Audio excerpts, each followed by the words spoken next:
In the heart of Mbale village, nestled between rolling green hills and a winding river, life moved in harmony with the land. The villagers rose with the sun, the farmers tending to their fields, the children running barefoot along the dusty paths, and the elders gathering under the ancient baobab tree for the evening stories. One such elder was Grandmother Abeni, known for her captivating tales.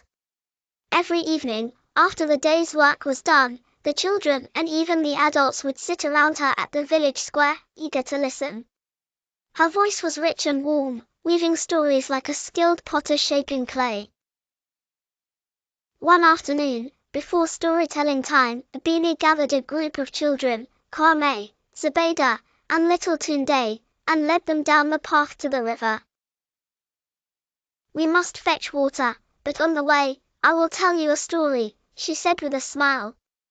The children loved these moments, for Grandmother Abeni's stories were like woven magic. As they walked, she began, "Long ago, there was a farmer named Kofi, who was blessed with a great harvest. His yams grew large, his maize stood tall, and his granary overflowed. But Kofi had one flaw: he did not share. When his neighbors struggled with drought, he kept his stores locked, refusing to give even a handful of grain." The children listened intently as they reached the riverbank, where women were washing clothes and fishermen cast their nets. The gentle ripple of the water seemed to hum along with Abeni's voice. She continued, "One evening, an old man came to Kofi's home, tired and hungry. He begged for just a small portion of food, but Kofi turned him away. 'I worked hard for this, why should I give it away?' he said. The old man left with a sorrowful look in his eyes.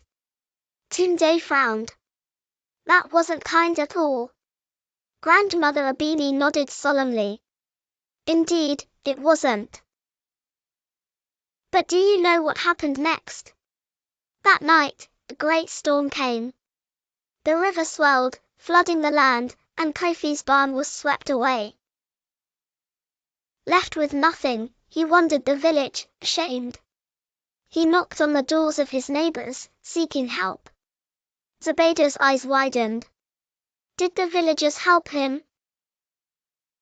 Grandmother Abeni smiled.